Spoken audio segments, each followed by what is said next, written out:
മക്കളെ ലോഗ് നമ്മുടെ ഡിഫറൻസിയേഷനകത്ത് നമുക്ക് ഒരുപാട് യൂസ്ഫുൾ ആയിട്ടുള്ള ഒരു ഒരു ഒരു ഒരു ആളാണെന്ന് പറയുന്നത് നമ്മുടെ ലോഗരിതമിക് ഫംഗ്ഷൻ എന്ന് പറയുന്നത്. നമ്മുടെ ഭയങ്കര കോംപ്ലിക്കേറ്റഡ് ആയിട്ടുള്ള ഡിഫറൻസിയേഷൻസിനെ നമുക്ക് എന്ത് ചെയ്യാൻ പറ്റും, ലോഗ് യൂസ് ചെയ്ത് വളരെ സിമ്പിളായിട്ട് നമുക്ക് എന്ത് ചെയ്യാൻ പറ്റും.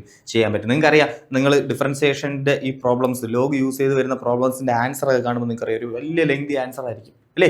നമുക്ക് ശരിക്കും പറഞ്ഞാൽ പ്രോഡക്റ്റ് റൂളും കോഷ്യന്റ് റൂളും അതുപോലെ തന്നെ function of A function, composite function differentiate ചെയ്യുന്ന റൂളും ഒക്കെ യൂസ് ചെയ്ത് നമുക്ക് എന്ത് ചെയ്യാൻ പറ്റും, ഡിഫറൻഷിയേറ്റ് ചെയ്യാൻ പറ്റും. പക്ഷേ അങ്ങനെ ചെയ്ത് കിട്ടുമ്പോൾ ആൻസർ കിട്ടുമ്പോൾ അതൊരു വലിയ ആൻസർ ആയിരിക്കും.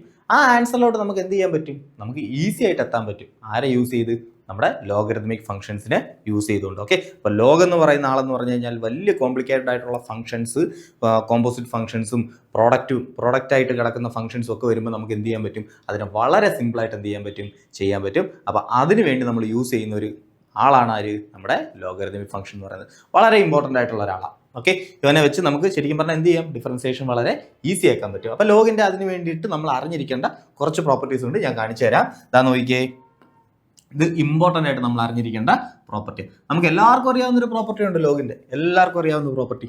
Log a raise to b എന്ന് പറഞ്ഞാൽ നമുക്ക് എങ്ങനെ എഴുതാം, നമുക്ക് ഈ പവറായിട്ട് എഴുതിയ സാധനത്തെ എന്ത് ചെയ്യാം, ഇനി മൾട്ടിപ്ലൈ ചെയ്ത് ലോഗിൻ്റെ കൂടെ എഴുതാം. Okay, so B into log A എന്ന് എഴുതാം. ഒരു സൂപ്പർ ഫേമസ് ലോഗിൻ്റെ പ്രോപ്പർട്ടിയാണ്. ഓക്കെ, ഇനി ഇതാ നോക്കിയേ, അതുപോലെ നമ്മൾ ഉപയോഗിക്കാൻ പോകുന്ന പ്രോപ്പർട്ടിയാണ് ലോഗ് ഓഫ്, ഞാൻ പറയാം, log of a into B.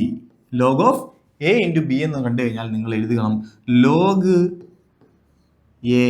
കണ്ടോ, ഇവിടെ മൾട്ടിപ്ലൈ ചെയ്ത് കിടക്കുവാണെങ്കിൽ നമുക്ക് എന്ത് ചെയ്യാം, പ്ലസ് ആക്കി എഴുതാം.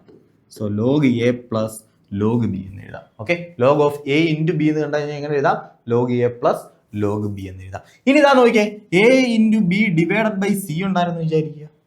അങ്ങനെയാണെങ്കിൽ എന്തോ സംഭവിക്കുന്നത്, നമുക്കറിയാം ഡിവിഷനിൽ കിടക്കുന്നതിന് എന്ത് ചെയ്താൽ മതി, മൈനസ് ചേർത്ത് എഴുതിയാൽ മതി. സോ മൈനസ് ലോഗ് സി എന്ന് എഴുതാം. കണ്ടോ, മൾട്ടിപ്ലൈ ചെയ്ത് കിടക്കുവാണെങ്കിൽ എന്ത് ചെയ്യുക, plus plus plus.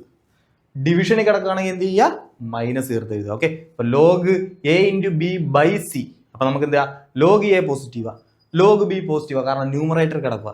Log C എന്തായിരിക്കും, ഡിനോമിനേറ്റർ കിടക്കുക, അതുകൊണ്ട് അതിന് എന്ത് ചെയ്യണം, നെഗറ്റീവായിട്ട് എഴുതണം. ഇനി ഒരു ഡിയും കൂടെ ഉണ്ടെന്ന് വിചാരിക്കുക, a b by c d ആയിരുന്നു. അപ്പൊ ഡിയും അവിടെ തന്നെ കിടക്കുക, ഡിനോമിനേറ്റർ കിടക്കുക. സോ നമ്മൾ എന്ത് എഴുതും, മൈനസ് ലോഗ് ഡി എന്ന് എഴുതും.